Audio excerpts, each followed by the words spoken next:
दोस्तों आईपीएल 2023 का पहला ही रोमांचक मुकाबला गुजरात टाइटंस और चेन्नई सुपर किंग्स के बीच खेला गया, जहां सांसों को रोक देने वाले इस मुकाबले में अंतिम गेंद तक हमें कड़ी टक्कर देखने को मिली। जी हां दोस्तों, आखिरी के 12 गेंदों में गुजरात टाइटंस की टीम को जीत के लिए 23 रनों की जरूरत थी और मैदान पर मौजूद थे राशिद खान और राहुल तेवाटिया। आखिर कैसे इन दोनों खिलाड़ियों ने मैच को पूरी तरह से पलट कर रख दिया, आखिर अंतिम ओवर में क्या कुछ हुआ, अंतिम ओवर का पूरा रोमांच, इस मैच की पूरी हाईलाइट आज की इस वीडियो में पूरी तरह से विस्तार से बताएंगे। लेकिन उससे पहले दोस्तों आप हमें कमेंट करके जरूर बताएं धोनी और हार्दिक पांड्या में कौन सबसे बेहतरीन कप्तान है। तो चलिए दोस्तों बिना वक्त गवाए हम इस वीडियो को शुरू करते हैं। तो दोस्तों इस मैच की अब शुरुआत होती है और शुरुआत में ही टॉस होता है, तो इसी के साथ टॉस जीतते हैं गुजरात टाइटंस के कप्तान हार्दिक पांड्या। और हार्दिक पांड्या बहुत ही शानदार फैसला लेते हैं, टॉस जीतकर वह पहले गेंदबाजी करने का निर्णय लेते हैं। यानी कि चेन्नई सुपर किंग्स की टीम को पहले बल्लेबाजी करने का न्योता मिला था। अब चेन्नई की तरफ से सलामी बल्लेबाज के तौर पर एक बार फिर से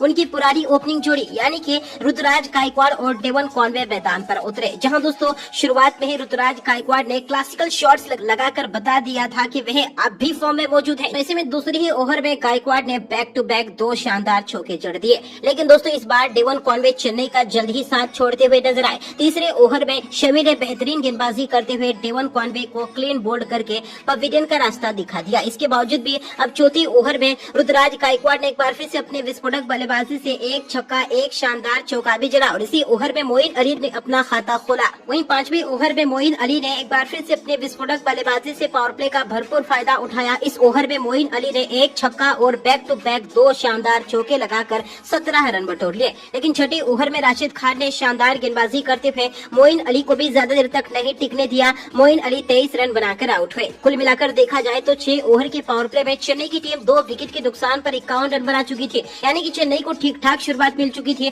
7वें ओवर में ऋतुराज गायकवाड़ ने एक बार फिर से अपने विस्फोटक बल्लेबाजी से बैक टू बैक 2 छक्के जड़ दिए। मानो ऐसा लग रहा था कि ऋतुराज गायकवाड़ आज शतक बनाकर ही रुकेंगे। लेकिन एक बार फिर से राशिद खान ने एक बार फिर से अपनी बेहतरीन गेंदबाजी से बेन स्टोक्स के रूप में बड़ा विकेट हासिल किया। बेन स्टोक्स तो मात्र 7 रन ही बना पाए। इसके बावजूद भी 9वें ओवर में ऋतुराज गायकवाड़ ने तो छक्कों की हैट्रिक लगा दी। जहां दोस्तों इस ओवर में ऋतुराज गायकवाड़ ने खतरनाक बल्लेबाजी करते हुए 3 शानदार छक्के लगाकर ओवर में 18 रन बटोर लिए और इसी के साथ गायकवाड़ ने अपना 23 गेंदों में ही अपना अर्धशतक पूरा कर लिया था। 10 ओवर तक चेन्नई की टीम 3 विकेट पर 93 रन बना चुकी थी। चेन्नई की टीम अब 200 रनों का आंकड़ा भी छूने वाली थी, क्योंकि उनकी शुरुआत ही इतनी बेहतरीन हुई थी और ऋतुराज गायकवाड़ का बल्ला जमकर चल रहा था। दूसरी तरफ से राइडो के बल्ले से भी एक छक्का देखने को मिलता है। लेकिन 13वें ओवर में डेब्यूटेंट गेंदबाज जोशुआ लिटल ने शानदार गेंदबाजी करते हुए अंबाती राइडो को क्लीन बोल्ड कर दिया। अंबाती राइडो मात्र 12 रन बना पाए। 15 ओवर तक देखा जाए तो चेन्नई का स्कोर 4 विकेट पर 133 रन बन चुका था, जो कि दोस्तों अब यहाँ पर रनों की गति धीमी हो चुकी थी, क्योंकि गुजरात की टीम शानदार गेंदबाजी कर रही थी। इसके बावजूद भी गायकवाड़ का एक छोर से बल्ला तो चलता रहा था, लेकिन 18वें ओवर की पहली गेंद पर गायकवाड़ को अलगारी जोसेफ ने शुभमन गिल के हाथों कैच आउट करवा दिया। इसी के साथ दोस्तों ऋतुराज गायकवाड़ 50 गेंदों में 92 रनों की बेहतरीन पारी खेलकर आउट चलते बने। दोस्तों इसी ओवर में रविंद्र जडेजा भी मात्र 1 रन बनाकर आउट हुए। अब चेन्नई को फिनिशिंग टच देने के लिए मैदान पर धोनी आ चुका था। शिवम दुबे ने 19वें ओवर में एक छक्का तो जड़ा, लेकिन इसी ओवर में शमी ने अपनी बेहतरीन गेंदबाजी से शिवम दुबे को भी कैच आउट करवा दिया। शिवम दुबे 19 रन बनाकर चलते बने। अब 20वें ओवर में धोनी ने विस्फोटक बल्लेबाजी करते हुए एक खतरनाक छक्का और एक शानदार चौका लगाकर मात्र ओवर में 13 रन ही बटोर पाए। जहां दोस्तों 20 ओवर की पारी में चेन्नई की टीम 7 विकेट के नुकसान पर 178 रन बनाई थी। लेकिन देखा जाए तो लक्ष्य सम्मानजनक था, लेकिन बहुत बड़ा नहीं था। ऐसे में दोस्तों इस लक्ष्य का पीछा करने के लिए गुजरात की तरफ से सलामी बल्लेबाज के तौर पर रिद्धिमान साहा और शुभमन गिल मैदान पर उतरे। दूसरी ओवर में साहा ने विस्फोटक बल्लेबाजी करते हुए अपने रंग दिखाना शुरू कर दिया। जहां दोस्तों साहा ने दूसरे ओवर में एक खतरनाक छक्का और एक शानदार चौका लगा दिया।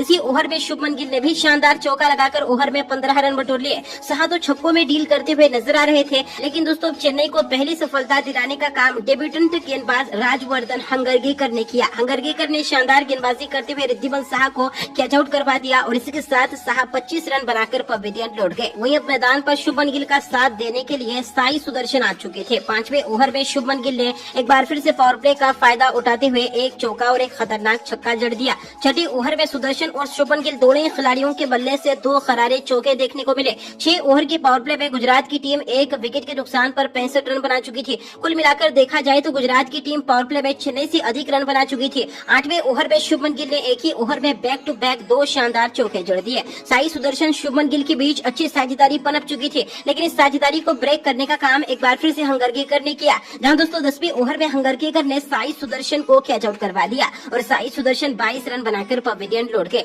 10 ओवर तक गुजरात की टीम भी 2 विकेट के नुकसान पर 93 रन बना चुकी थी। वहीं 11वीं ओवर में शुभमन गिल ने विस्फोटक बल्लेबाजी करते हुए एक चौका और एक खतरनाक छक्का जड़ दिया। अगले ही ओवर में शुभमन गिल ने 1 रन लेकर अपना अर्धशतक भी पूरा कर लिया। लेकिन दोस्तों 13वीं ओवर में जडेजा ने शानदार गेंदबाजी करते हुए हार्दिक पांड्या को क्लीन बोल्ड कर दिया। इसके साथ दोस्तों गुजरात की टीम को बड़ा झटका लग चुका था। उनके फिनिशर पवेलियन लौट गए थे, लेकिन मैदान पर विजय शंकर आ चुके थे। वहीं दोस्तों अब 14वीं ओवर में विजय शंकर और शुभमन गिल दोनों खिलाड़ियों के बल्ले से एक बार फिर से 2 बाउंड्रियां देखने को मिलती है। 15वीं ओवर में तुषार देशपांडे की 5वीं गेंद पर शुभमन गिल छक्का तो जड़ते हैं, लेकिन 6ठी गेंद पर तुषार देशपांडे वापसी करते हुए चेन्नई की टीम को बड़ी सफलता दिलाते हैं। शुभमन गिल को वह ऋतुराज गायकवाड़ के हाथों कैच आउट करवाते हैं और इसी के साथ शुभमन गिल 63 रन बनाकर चलते बनते हैं। 15 ओवर तक गुजरात की टीम 4 विकेट के नुकसान पर 138 रन बना चुकी थी। शुभमन गिल मैदान पर मौजूद थे, जिससे गुजरात की जीत लगभग तय थी। 16वीं ओवर में शंकर ने चौका जड़ा और 17वीं ओवर में दीपक चहर ने किफायती ओवर फेंका।